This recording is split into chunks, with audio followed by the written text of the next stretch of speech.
नमस्कार दोस्तों, इस वीडियो में हम बात करेंगे वर्ग 2 चयन परीक्षा में चयनित उन अभ्यर्थियों की जिनके डॉक्यूमेंट्स अपलोड करवा लेने के बाद उनके डॉक्यूमेंट्स का वेरिफिकेशन भी हो चुका है, लेकिन उनके यहाँ पे ज्वाइनिंग को लेकर के किस प्रकार की प्रक्रिया आगे होने वाली है, इसको लेकर के विभाग के द्वारा किसी भी प्रकार की कोई स्पष्ट यहाँ पे अपडेट नहीं दी गई है, ना ही पोर्टल पे यहाँ पे कुछ इसके संबंध में जानकारी अपलोड की गई है।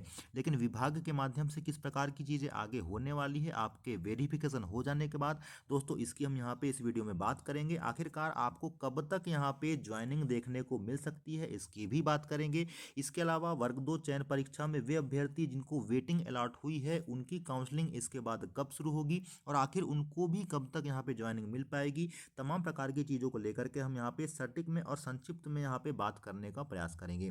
देखिए दोस्तों, सबसे पहले हम बात करते हैं उन अभ्यर्थियों की जो कि चयन परीक्षा में चयनित हो चुके हैं, मेरिट प्राप्त हो चुकी है। उनके डॉक्यूमेंट्स को अपलोड करवाने के बाद उनके डॉक्यूमेंट्स का यहाँ पे वेरिफिकेशन भी अपने जिला स्तर पे हो चुका है।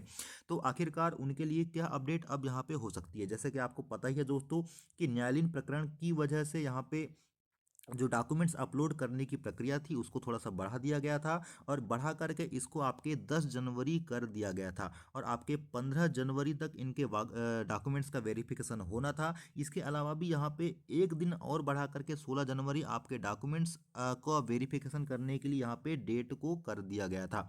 अब बात आती है कि 16 जनवरी तक जब यहाँ पे कोर्ट केस वाले जो कैंडिडेट हैं उनके डॉक्यूमेंट्स को अपलोड करा के वेरिफिकेशन कर लिया गया है, तो अब यहाँ पे ऐसी कौन सी प्रक्रिया बच जाती है जो कि होगी और उसके बाद यहाँ पे उनको ज्वाइनिंग अलॉट हो जाएगी। तो दोस्तों इसके बाद भी यहाँ पे ये होने वाला है कि आपके जो डॉक्यूमेंट्स आपने अपलोड किया है और वेरिफिकेशन कराया है उन फाइल्स को यहाँ पे एक बार क्रॉस चेक किया जाएगा और यह क्रॉस चेक आपके संभाग स्तर या आपके जो भोपाल लेवल पे ये किया जाने वाला है। इसके बाद आपके पात्र और अपात्र अभ्यर्थियों की एक सूची यहाँ पे विभाग की तरफ से जारी की जाएगी। जी हाँ दोस्तों, पात्र और अपात्र अभ्यर्थियों की एक सूची यहाँ पे आने वाली है।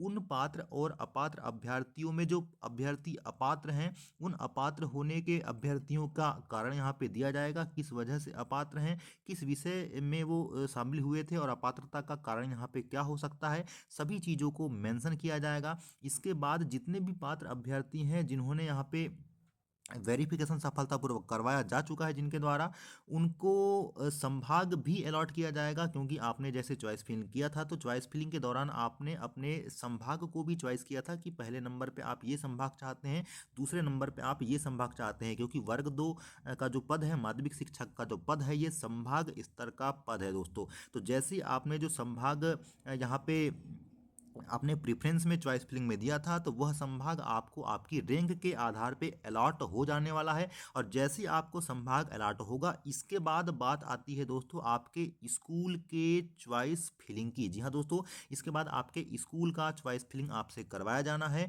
और स्कूल के चॉइस फिलिंग हो जाने के बाद आपकी रैंकिंग के आधार पे, आपकी कैटेगरी के आधार पे क्या पोजीशन बनती है उस आधार पे आपके स्कूल का अलॉटमेंट आपको देखने को मिलेगा। और स्कूल के अलॉटमेंट हो जाने के बाद आपकी 10 से 15 दिन के अंदर जो प्रक्रिया होती है ये आपके ज्वाइनिंग की प्रक्रिया होती है। इसके बाद कहीं नंबर लगने वाला है आपके वेटिंग वाले कैंडिडेट का। तो इतनी प्रक्रिया जो होगी इसको लेकर के क्या समय सीमा हो सकती है, अब इसकी भी बात कर लेते हैं। तो जैसे कि आपने देख चुका है अभी आपके आने आज 25 जनवरी है, मतलब ये समझ लेते हैं कि जनवरी में तो आपको किसी भी प्रकार की कोई अपडेट यहाँ पे मिलती हुई नहीं दिखाई दे रही है, लेकिन फरवरी का जो पहला सप्ताह होने वाला है दोस्तों इसमें आपके पात्र और अपात्र अभ्यर्थियों की जरूर यहाँ पे सूची जारी कर दी जाएगी लगभग लगभग 10 फरवरी के आसपास। इसके बाद जो पात्र अभ्यर्थी होंगे उनको यहाँ पे संभाग अलॉट करने के बाद उनके स्कूल्स का चॉइस फिलिंग करवाया जाएगा। उनको जितने भी स्कूल्स यहाँ पे उनके विषय के अनुकूल है